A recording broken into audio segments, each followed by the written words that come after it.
Hey, everybody, and welcome back. Like I said, we have a fantastic guest here with us. Heather Antos has joined us, and we are going to get to her in just a second. But first things first, this portion of the episode is sponsored by, unofficially, they don't know it yet, but they will as soon as we post on Instagram, the Vale Brewing Company out of Virginia, a double raspberry Goza coming in at 5.1%. It's pretty thick. Yeah, you see that, Lauren? Look at that thing. It's nice and beautiful red. I wasn't going to drink today, but then Lauren peer pressured me. And so here I am drinking this in this episode. Lauren, what you got? So since we were recording a day before St. Patrick's Day, I'm actually drinking a Guinness, but this is no normal Guinness. This is the Nitro Cold Brew Coffee Guinness. And it is absolutely fantastic because it still has that beautiful nitro head on it, but it smells just like cold brew coffee. And if you love the smell of coffee and you like beer, definitely check this one out. I mean, you can get it at Publix, any grocery store, whatever, but this is fantastic. And I will be buying this again and not just on St. Patrick's Day. And at only 4%, I can drink multiple ones. I know it's pretty low for you. You're usually pounding the 9%, and I'm over here with like the 4%. So I'm a little impressed. I'm trying to pace myself. Worried? Impressed? Growing up, maturing. I do need to. I think I'm on the fence. I think I'm going to get to family business for you next weekend. We'll see. I might. What? We'll see how it goes. Shouldn't say things like that if you don't know for sure. I don't know. I'm scared. But like I mentioned, we do have a really great guest. So Heather, welcome to the show. Thank you so much for joining us. Why don't you let everybody know kind of who you are? And then if you're drinking something, go ahead. What you got? Yeah, I'm Heather Antos. Like you said, that's really all there is to know about me. Surprise. That's it. We're done. No. I am a senior editor currently at IDW Publishing, where I make those funny books for a living. I've been in comics for a long time, touched a lot of different characters. I guarantee if you read comics, you have read my work, even if you don't know it. And I am drinking a High Noon right now because it's been a hard day making comics and I wanted to drink some hard stuff without, feeling like I'm drinking some hard stuff. That's kind of why I grabbed the Goza, because sometimes it's always nice to have like a sour beer, because there's those times where I'm in the mood where I just don't want the beer taste, I guess. I don't know. That makes sense. Well, High Noon has actual coffee in it, right? No, High Noon is vodka. Oh, it's vodka. Even better. Yeah, High Noon is fruit juice and vodka. So, nice. I've seen the can many times, but I've never tried it. Yeah, it's like it's your basic. I mean, think of your basic seltzer, right? But it's a little more high end because it's not sugar alcohol. It's like your White Claws are. It's vodka, and I think it's a smoother taste than like your White Claws or your other seltzers out there. But that's is it less bubbly? A little less. There's just a little. I think because, vodka is a higher end alcohol in general, and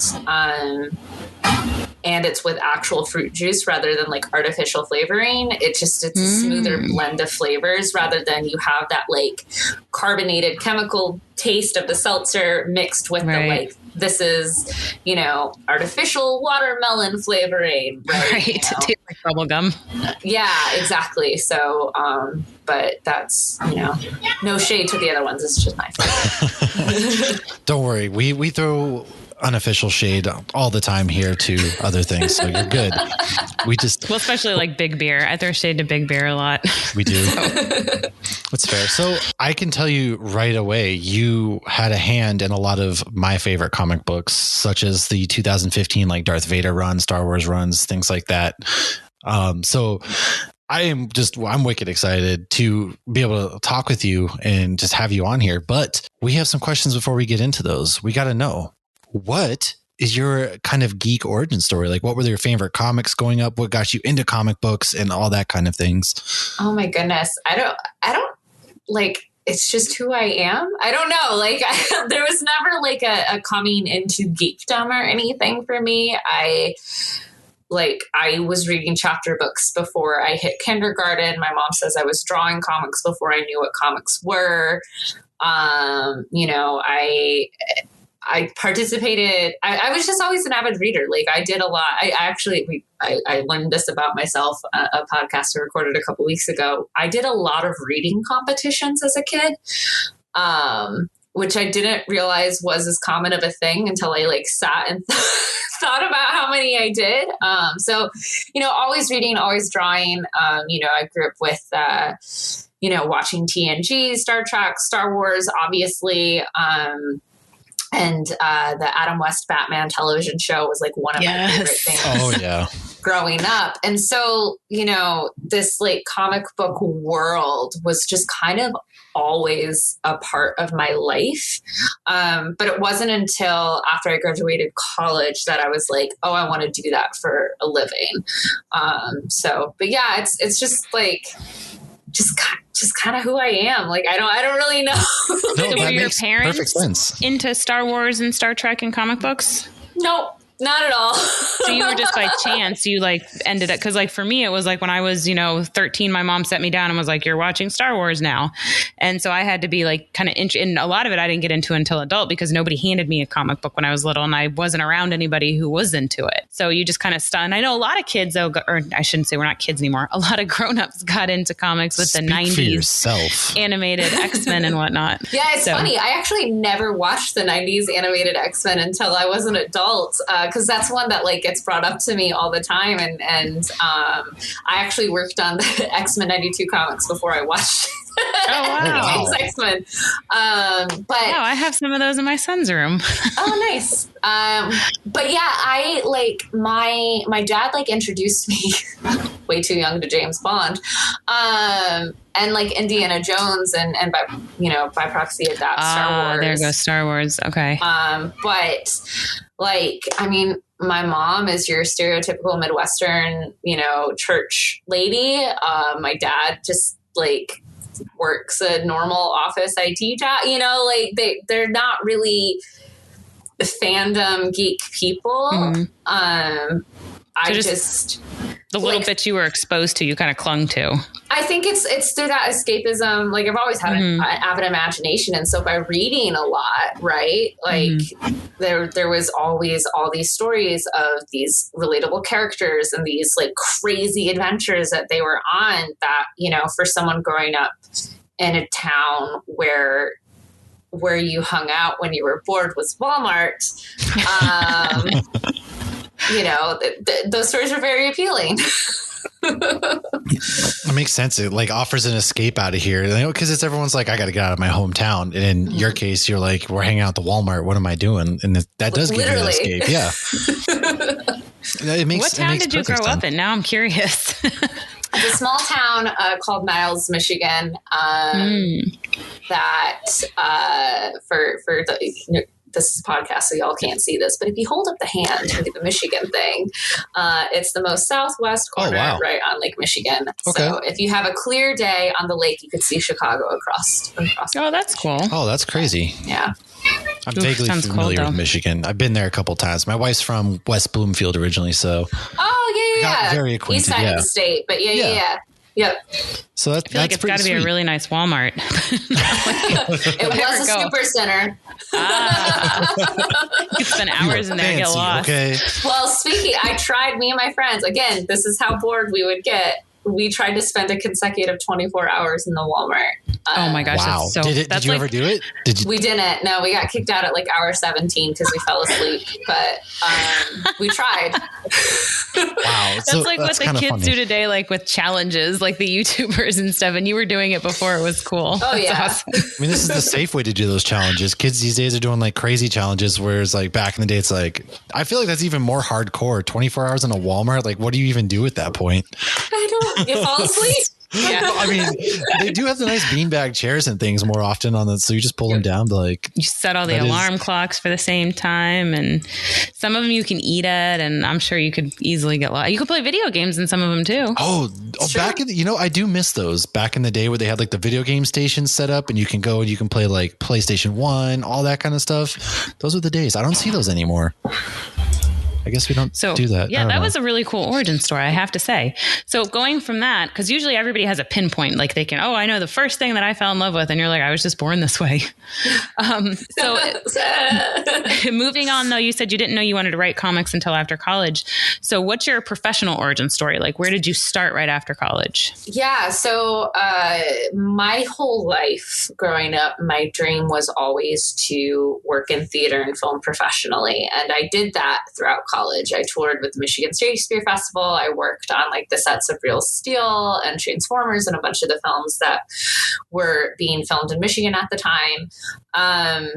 And, you know, like college, you know, like it got towards the end of college and I just kind of got like, well, I don't want to do this anymore. Like, I'm kind of over it. I don't really care for the people in these industries. So, you know, there's nothing more exciting than quitting your passion, right, as you enter adulthood, right? Like, this is the thing I've been studying for the last 20 years. Oh, well. Better to know now than before you work 20 years in it. Yeah, I mean, that's very true. 100%. But like, oh my God, so anxiety inducing. Yeah. But one of my good friends at the time was like, well, you really like comics. Why don't you just do that? You know, as if that's just like the easiest thing to just drop and pursue. But, you know, like that was my aha moment. That was my real eureka moment of like, oh shit, yeah, people get paid to make these. You know, and that had never been like an option presented to me as someone who grew up in a small town in the Midwest. It's not like on career day, oh, we just happen to have the writer of Batman comes in. Like, that doesn't really happen unless you happen to live in the same town as the writer of Batman. I grew up outside of Boston and it didn't happen there either. So there you go.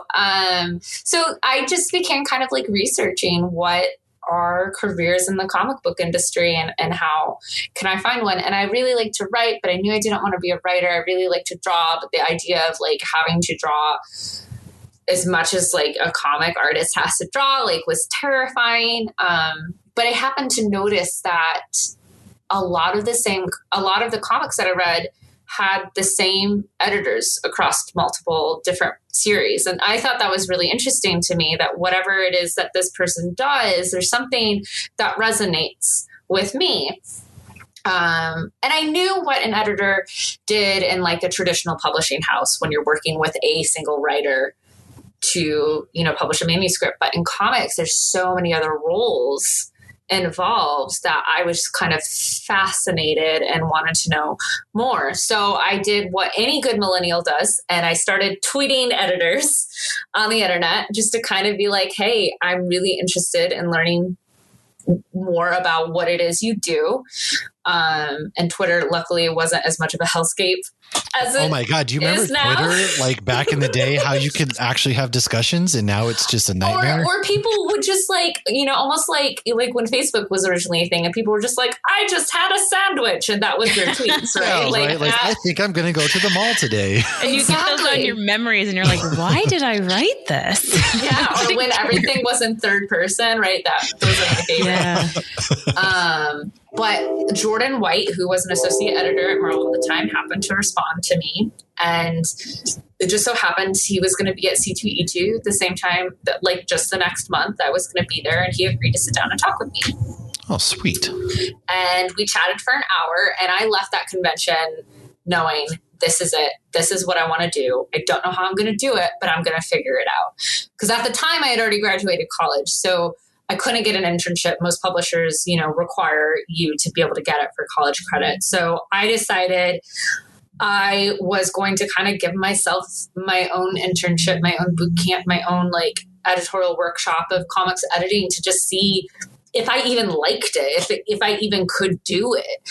Because I wasn't about to just pack my bags and move to New York on a whim just to see if maybe it works in happen. The movies, but but I ended up spending that summer putting together a giant comic book anthology called Unlawful Good, an anthology of crime that at the time ended up becoming one of the most successful Kickstarters on comic Kickstarters for the platform at that time. It's just like 10 years ago. But so sorry, Brandon Sanderson's 30 million kicks my butt now. Listen, but just realize it was a whole different world in 10 years ago. I mean, come on. I know. But yeah, I put together this giant anthology with, you know, where I was managing 17 stories by like 50 different creators from literally all over the world. And, you know, fast forward 6 months, it's October, New York Comic Con. I'm there kind of just like to network and meet as many people as I can. And I happened to run into Jordan White again. And I show him like, look, this is what I've done since the last time we talked. And he said to me, you know, would you ever be interested in moving to New York? And I said, yes. 1 month later, he reached out and I was interviewing with Marvel. And 2 months later, I moved across the country and started working for them. That's awesome. That is, you got to put yourself out there, even if it seems silly on Twitter, exactly. You got to do it. It's one of the more interesting, it's definitely the more interesting side of the story. Cause usually with comic books, we've interviewed a bunch of people from, you know, Valiant creators to just in their stories is Kickstarters. We did this, we put ourselves out through Facebook, but yours is like, no, I busted my ass. And then by random fate, almost, it's like, I ran into this person again and guess what? It worked out. And you don't really hear a lot of that these days. I almost feel like, it just goes to show that, like, you know, all luck is being prepared when opportunity strikes. Because I very well could have just run into him again and just be like, oh, hey, good to see you. And that could have been it, you know, but I did the work, and that's so much of it. And that's what I talk to, you know, about creators who are trying to break in, you know, is you have to do the work. It's not just like wanting to do it. It's not just like showing up and being eager. That is a lot of it. That is important. But, you know, showing, hey, this is what I've done. This is how I've improved. This is how I've motivated myself since the last time we spoke, because, you know, comics are grueling. It's hard. It's, you know, and, it's a very, very small industry. And, you know, my job as an editor, when I'm hiring people, I want to work with people who want to work. That's really important.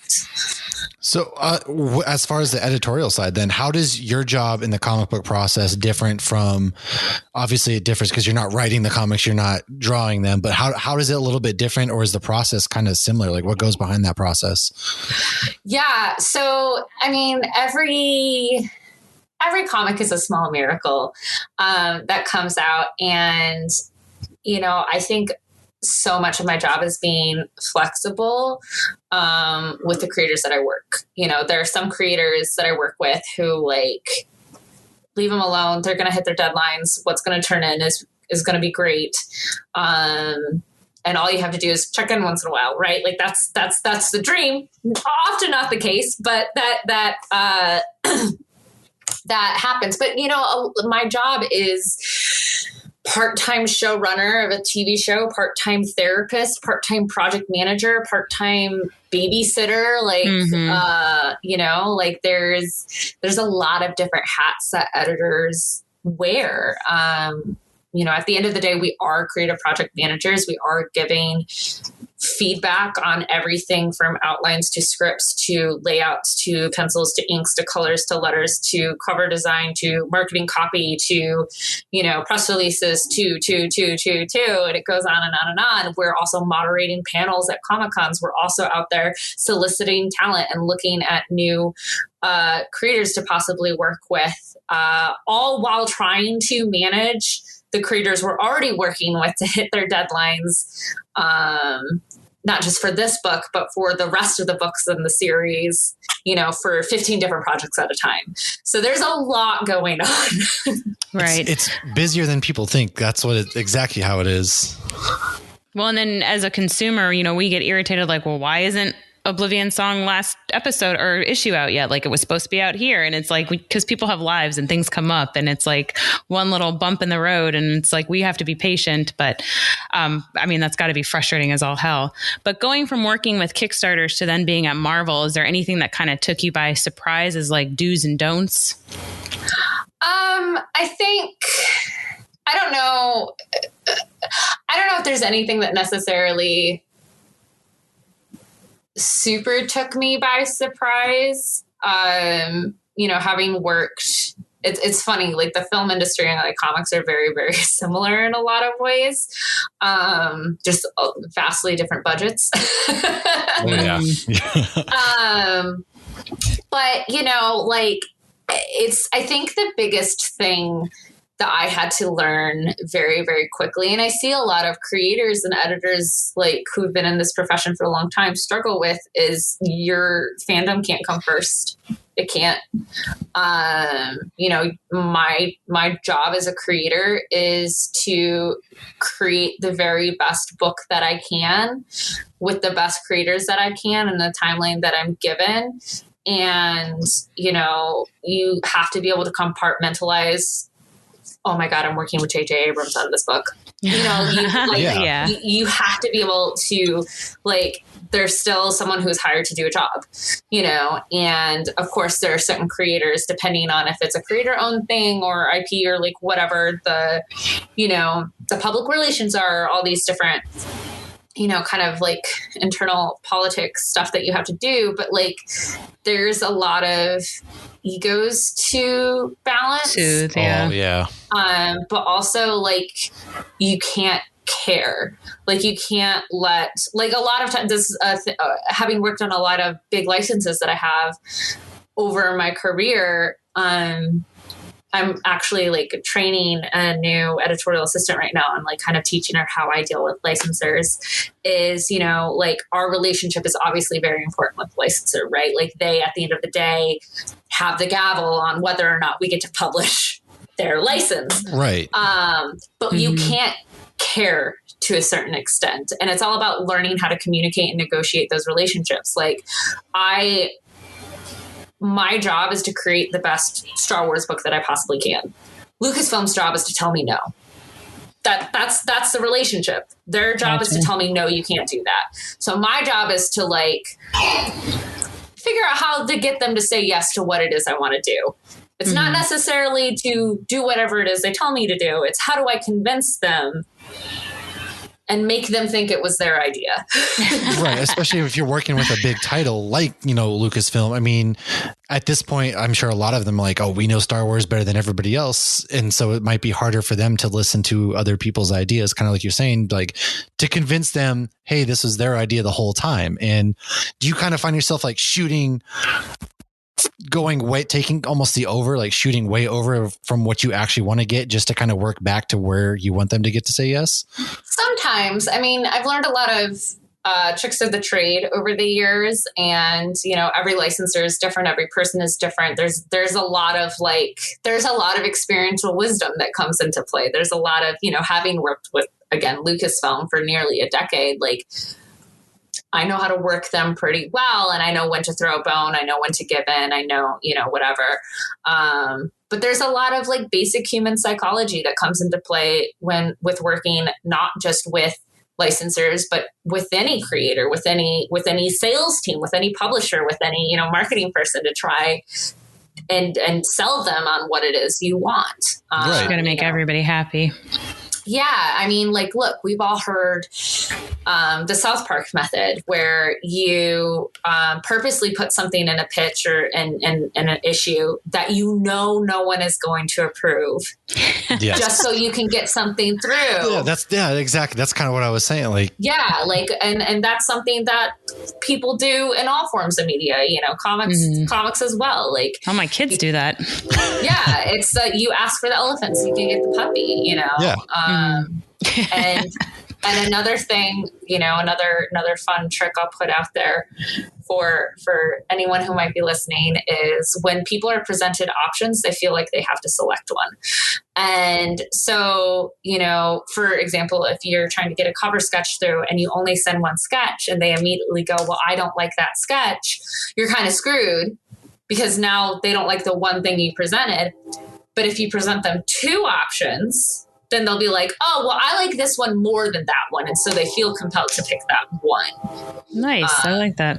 Even if it's a just slightly zoomed in version. That's something I do all the time. Huh. You like this one, but what about this one at 5 times the zoom? Exactly. Well, this one's more detailed then. Intense. Right. So having worked with Marvel and Star Wars, do you find that one's stricter than the other? Because we all know like Marvel is very different in the movies and the TV shows versus the comic books, and we don't consider any of the comic books canon to the MCU. Whereas Star Wars, I feel like they're pulling a lot of that stuff from the comics and making it canon. So have there been more rules with Star Wars, or is it the same kind of creative play? I mean, So for Star Wars, when it comes to any license, one of the first questions I always ask is, how does this license treat canon? And that's one of the things that I'm very grateful of in my career, getting to start working on both Star Wars and Marvel at the same time, is I got to see how two very major entertainment companies treat storytelling and how they approach it. And so I got to learn two different approaches at the same time. And like with Marvel, Marvel's been doing comics for 80 years. Like they've got this down. They know what they're doing. And their philosophy on canon is, the comics are their one canon, the TV shows are their own canon, the games exist in their own, like everything kind of exists in their own corner of the multiverse. Yeah. And, until May 6th. Right. And you might see touch points, right? Like obviously when Dormammu appeared as a villain in Doctor Strange, he suddenly appeared in the comic books around the same time, right? Yeah. Like you'll have touch points like that, but they aren't necessarily in canonical relation to one another. However, Star Wars treats canon very differently, in that everything that exists right now is canon. Yes. It exists. Now, some things are more canon than other things. So if like something like, for instance, in Bad Batch, they kind of retold Order 66 and Kanan's story. And so, the Bad Batch version is more canon than the version in the Kanan comic, but they're all canon. And what I like to say, it's all a certain point of view, right? Everyone has a different perspective. The Obi-Wan method, from what I told you, is truth from a certain point of view. And we're seeing it from Bad Batch's perspective versus Kanan's perspective, him telling it in first person in the comics. That's my personal theory on that. But, the comic books exist in the same universe as the games, as the novels, as the TV shows, as the movie. It all coincides. So it is very complex telling stories in the Star Wars universe, especially if something changes, because I've had things where, like, multiple times where we would be working on a series for a long time and then the actor quit. Oh, geez. Or we're not making this movie anymore.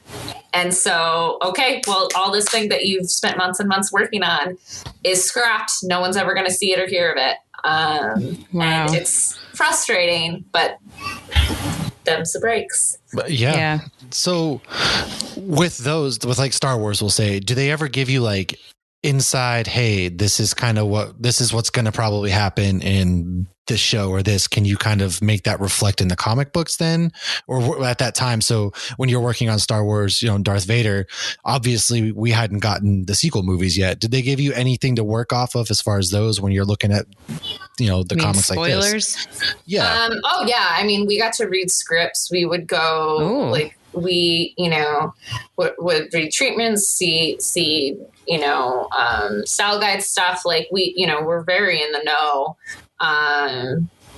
Obviously under like a million NDAs, but we've heard about Kevin, I guess that's Marvel with the Kevin Feige burner. We've got the snipers on your house already, so.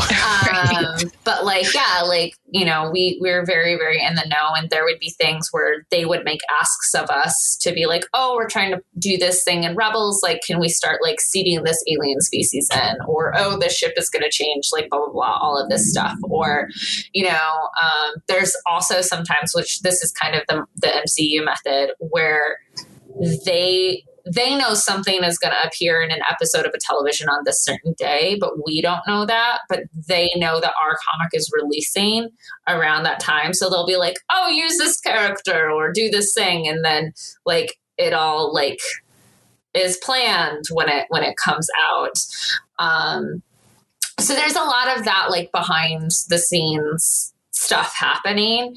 But yeah, for when it came to like the movies and all of the stuff, like we were very in the know and would get like quarterly or bi-yearly like walkthroughs of the like, this is what we're finding on a macro that makes sense. level. Yeah.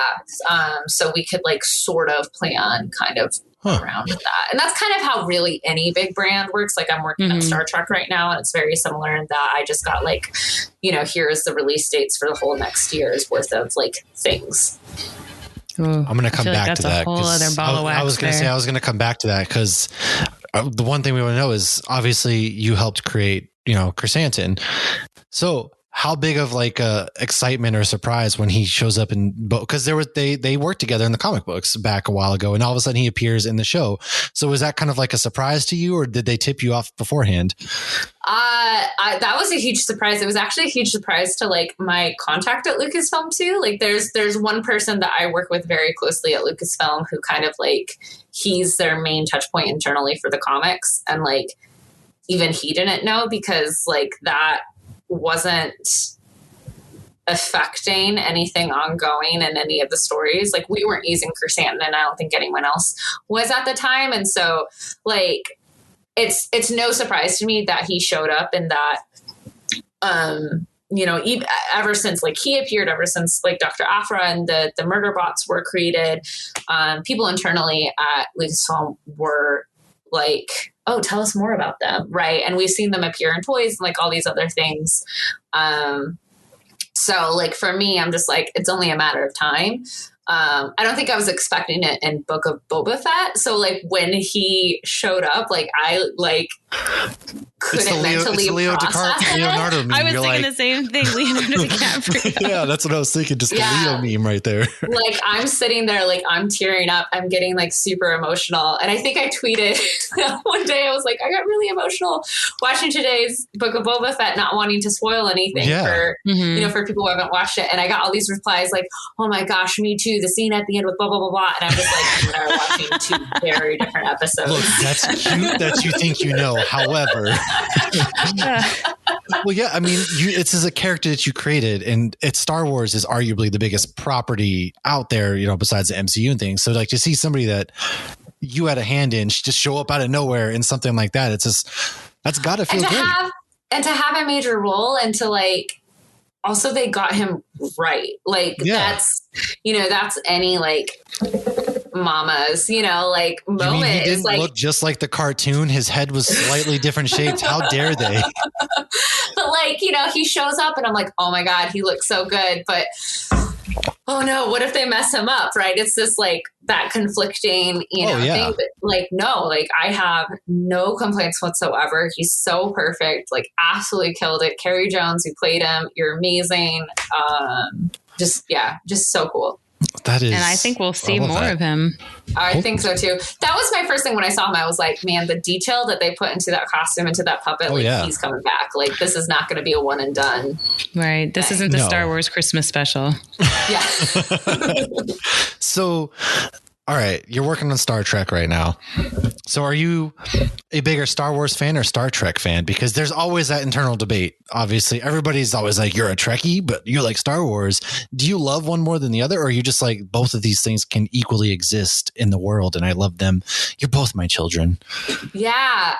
So, I mean, because I've invested so much of my recent life into Star Wars, I would say, professionally too, like so much of my career has been Star Wars focused. So, I definitely am a bigger Star Wars fan, but I grew up on TNG. Like I grew up on, and they're very extremely different franchises, and they accomplished very, very different things. And so they definitely can both exist for sure. I don't think they're competitors in any way, shape, or form aside from just internet feuds.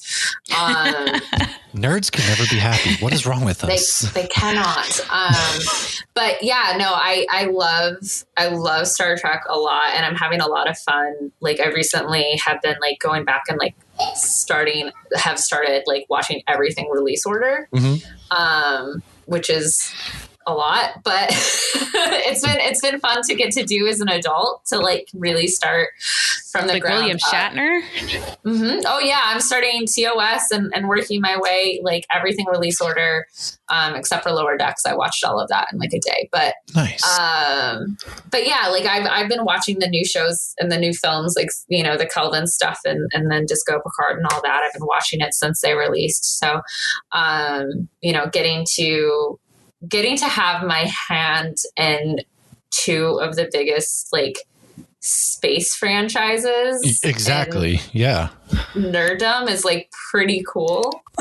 Well, it from the second, 100%. your first jobs into the editorial world, you got Marvel, Star Wars, and now you're at Star Trek. It's like you hit the holy trinity almost as far as it goes. Like that's got to be. Did you What's ever left, really Doctor think? Who?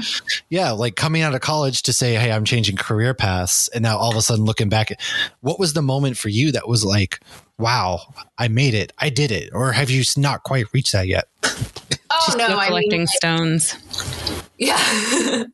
No, I mean, my first week at Marvel, when like the first like editorial job I had was to write an opening crawl, because that was the recap pages for the Star Wars books, was like the traditional opening crawl. And like when I had to like sit down and do that, and the same day also hop on the phone with Mark Wade and give notes, and then get pages in from John Cassaday, like that was a moment where I was just like, oh my god, like who hired this imposter? Like, who are you? Why am I here? Do I belong? Like, yeah, that's gotta be kind of when are they going to find out I shouldn't be here? When are they going to find out that I am a fraud? Exactly. And then, like the second had to have been when I got to go to the public opening night of Star Wars and watch everyone else watch it for the first time. Like that was a really cool moment for me, because by that point, not to brag, but like by that point, I had known what the story is for a whole year. I got to go to the premiere of it, like, but the public opening was going to be like my third or fourth time seeing the film, but like getting to sit in that theater and watch everyone else watch it for the first time was one of the coolest experiences. And I don't think there's much that can top that. Man, I still remember seeing it for the first. I was in Qatar of all places, spending a nice 6-month vacation, and I like waited at the theater because it was like first come first serve. Because on a military base, it's like, so I waited 7 hours to get to see it. Oh my and then God. I saw it in just that public perception. Yeah, everybody's walking out is buzzing, and it's definitely probably going to be different than a bunch of Hollywood types, air quotes, versus just general people off the street just flying about it. It probably feels, you're just like, wow.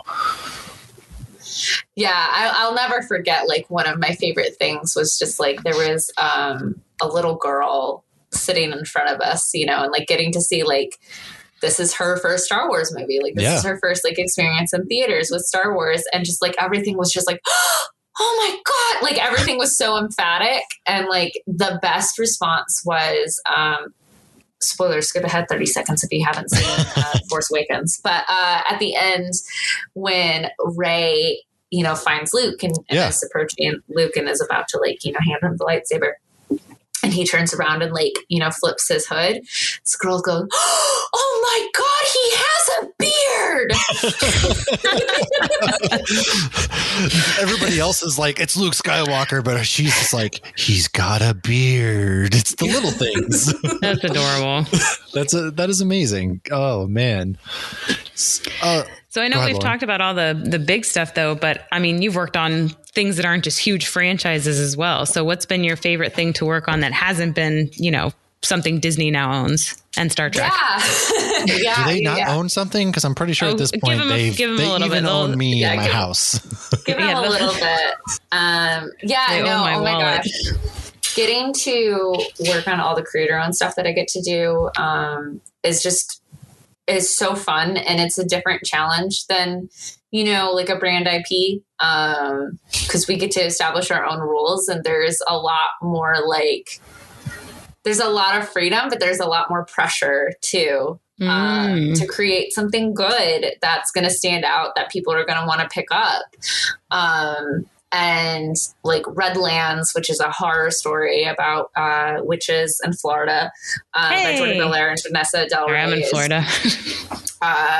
Well, definitely check it out if you haven't. But it's definitely a book I'm very, very proud of. Right now I'm working on Time Before Time, which is a time travel crime story by Declan Shalvey, Roy McConville, Joe Palmer, through Image that is really cool. The premise of that is gangs in the future don't own territory, they own time periods. And so like there's this gang called the Syndicate who owns the 22nd century and anytime, and you smuggle people back to the past for a better life because shit gets pretty fucked up in the future.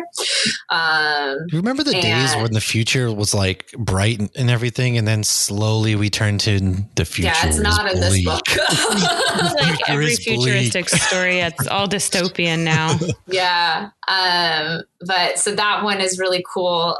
We actually today, the day that we're recording this, issue 11, which is the final issue of our second arc, just came out. So check it out. There's 2 trades you can pick up and get all caught up on before arc 3 starts. And then also today on sale is the first issue of a brand new Create Your Own series called Slumber by Tyler Burton Smith, who is a writer most known for the most recent Chucky films.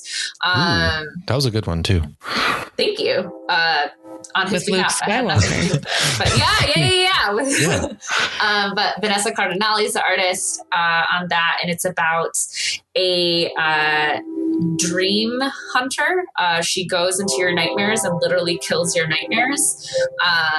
But there happens to be an entity that's hopping from person to person and is a serial killer, and so she's chasing them down through people's dreams.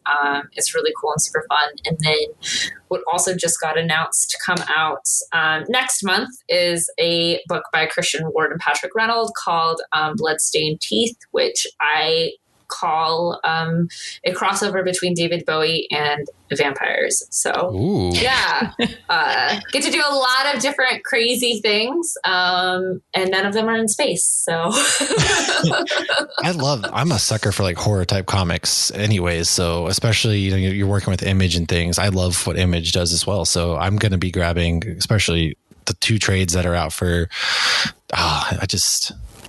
good stuff. I'm a sucker for Robert Kirkman, so that's all Image. Yeah. Oh yeah. Yeah. No, it's a lot of fun. Well, before we wrap up, is there anything else? I stole your line, Matt. I'm sorry. No, I told you it's been a day. Go ahead, run with it. Yes, you did say it's been a day, but I mean, we could keep you on here forever. But anything else you want to mention, and then you can just tell everybody where to find you. Yeah. I mean, definitely check out all the comics I listed before. Even if you're not into Star Trek and don't think you'd be into Star Trek, I promise you'll be into some of these comics we're about to announce. We're about to announce a really, really cool lineup that my goal is to turn even the least Star Trek fan into a Star Trek fan.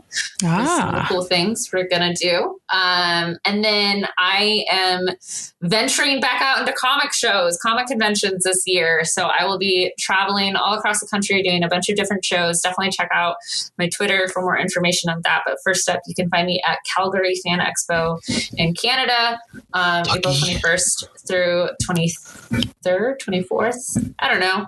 I'll be there. Come find me. And I'll be announcing a bunch of other shows on my website and socials. So are you going to Salt Lake Comic Con?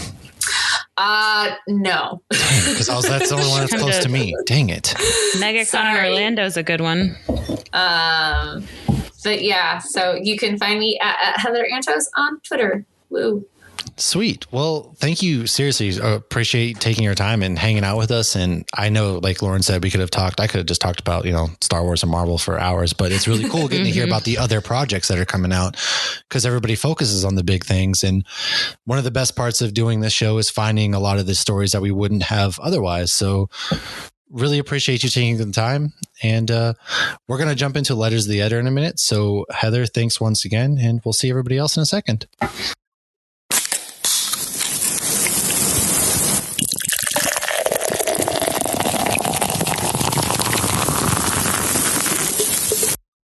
Welcome back. That was Heather Antos, and great interview. We appreciate her time. Now, before we wrap it up, we have letters to the editor. Stacy, I apologize. You've sent this in like weeks ago, and we just haven't gotten to it, but we did now. So if you're listening, shout out to you. And she asks, if we were a superhero and can have any other hero as a sidekick, who would it be and why? And then the same question goes for if we were a bad guy. So I'll kick us off. If I were a superhero and say I had a lot of powers and badass abilities, to be honest, I would pick the Green Arrow as my sidekick because he's very snarky, very sarcastic, very just ridiculous in how he acts. Wait, and you can pick a hero to be your sidekick? I thought we had to pick a sidekick to be our sidekick. If we were a superhero and can have any other hero as a sidekick, who would it be and why? All right. So I'm going Green Arrow because he's rich and he seems like a really cool guy to go ahead and get drunk with. So I'd go out and I'd drink some beers with him because, again, he's sure bad too, but Batman's also who he is under the mask. Like the mask, Batman is who Batman is. He doesn't seem fun to hang out with. He's fake as shit on the outside, and he's always going to be just, Alfred, you're not my dad. And so I personally would love to hang out with the Green Arrow and have him as my sidekick. He's got a lot of cool arrows, and he seems like a good guy when you're out there fighting bad guys, that he's just always upbeat and positive. I mean, Hawkeye's got a lot of cool arrows, too. He has pin arrows. Who would you choose as a hero? Right, well, I at first was thinking Bucky because I was thinking of sidekicks. But if we could pick any hero we would want, I would say Wolverine because you can use him as a human shield. That's fair. He can drink all the beer at the bar. We'd have a great time at the bar. And when you're close with Wolverine, he'll do anything he can to protect you, even though actually people closest to him tend to die. Whatever. Fuck That's it. true. Yeah, I'm going Wolverine. I'll take the risk. All right, maybe my fair. superpowers are healing too.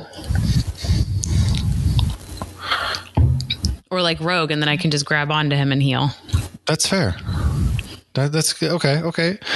What if you were a villain? Who would your sidekick be if you were a villain?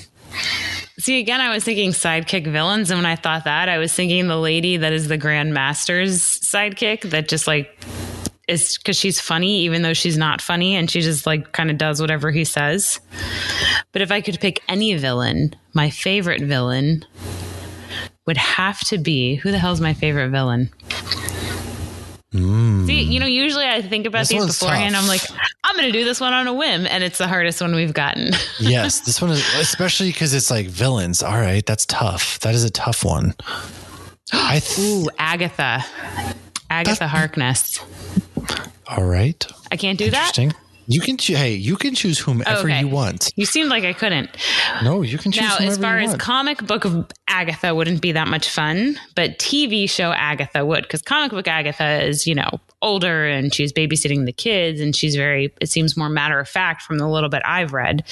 But TV, like Catherine O'Hare Agatha, should be a hoot and a half. See, it's tough with this one because you can't just choose a villain who's the strongest because they're always more narcissistic and they're more likely to stab you in the back. So if they're your sidekick, you're not safe. So this is tough. But that's the problem with all villains. And Agatha's not always a villain in the comics either, but she is obviously a villain in WandaVision. Right. I mean, it would be very easy to choose, the strongest person out there, like, Hunter Zolomon, Eobard Thawne, Brainiac, anybody like that. But I feel that's why the villains lose. That's what I'm saying. Like they just get in their own way and they can't team up together. So I think for me, man, this is tough. This one is really hard, really, really hard. But I think that I would ultimately choose. Does Loki count? No, I don't like Loki as a team Loki's up either. A villain. Yeah, but he would probably stab you in the back. You can't trust him. Yes. Dang. That is true. Who do I choose that's going to go out there and cause some mischief and mayhem with me? Man. Well, I mean, did she clarify that it has to be another villain? You know what? I think that I would choose Poison Ivy because I want to save the Earth. And our goal would just to be save the Earth. She just make more plants. And also, she's pretty hot. So you know what? Maybe we can get a little something going on the side. Who knows? So like a power couple is what We'd you're be going a power for. couple. That's right. I'd be her sidekick. Evil though, power couple. because she'd strangle me with some vines or something in my sleep. I don't know. Is that what you're into? I mean, I don't know. that could Choke go me, either Daddy. way. Is that all Erotica you got? asphyxiation Harder. via vines. I don't know. I guess we'll find out when I'm being choked out in my sleep for accidentally cutting a leaf or something like that. Because you can choose You Bane, ate but a Bane would just salad. strangle me too, and not in a good way. That turns me on. So, yeah, okay. I mean, I'll if just you're say, going to die, what is it? Oh, yeah. In The Boys, when they did like, how would you rather go out? Asphyxiation? yeah, Or I forget what the other one was. Yeah, you might as well go out doing I mean, something that'd be you fine. love. I guess that'd be cool. Yeah, I'll just say poison ivy for now because we'd save the world, the earth. So, assuming I have a lot of superpowers, that is. Like, it depends on my superpower abilities. Like, that's all it's based on. Like, am I a strong superpower person, or am I like the fucking Riddler, where all I am is smart? You know, there's so many different variables here. I don't know how I could choose. I mean, all Iron Man is smart. Yeah, but he has tech and weapons. The Riddler has nothing. You know what I'm saying? So, like, what am I working with here? What kind of superpowers So he was smart am I and born working with? into money. Okay. Yeah, exactly. So, what am I working with here? I don't know.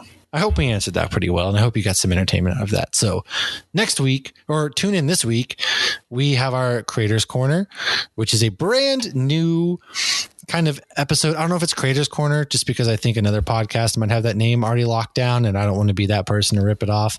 I don't have a name for it yet. Bar? Might be Oblivion Bar. I think they have Creators Corner locked down. Like Chris's Corner. We're going to have a name for this, but we like to do bonus episodes that highlight really cool creators and the things that they're doing and to give them their platform. So for the very first one, we will have Joe Bablazzo this week from Heretic Party Pod to talk about his upcoming comic book. So make sure to tune in for that. It was a wicked good time to hang out with Joe, and we can't wait to discuss all the things. He's a fantastic artist. He does all the artwork for Woodland Empire, who are some real homies of ours. Make sure to check him out. Check that episode out. Share with a friend. Do all sorts of great stuff. And until next week, we will see you later, friends. Cheers. Hey everyone. I don't have much time, so I'm just going to get right to the point. My name is Jordan Arith, and I host a podcast called Hop Heroes. Myself and two of my good friends discuss comic book stories while drinking delicious craft beer. You can find us on... What's up, bro? What's going on here? Oh, hey Zach. JR, how's it going? It's going well, man. What are you up to? Oh, nothing much. Just talking to myself, practicing lines. You know the drill. Oh, really? Because it sounded like you were recording the promo without us. And I'm just really confused as to why you would go and do something like that. I wasn't recording without you guys. And why did you knock when you came on? It's a podcast. That doesn't even make any fucking sense. Hello, everyone. This is Zach Barlow, the host of Hop Heroes podcast. You're not the host. I am joined weekly by my counterparts, Jordan and JR, and we will break down Great Brew and discuss the comic book universe. You can find me every Wednesday on all podcast platforms, and these guys will be there as well, I guess. This is probably why he didn't want you on the promo, Zach. I'm the host of the show.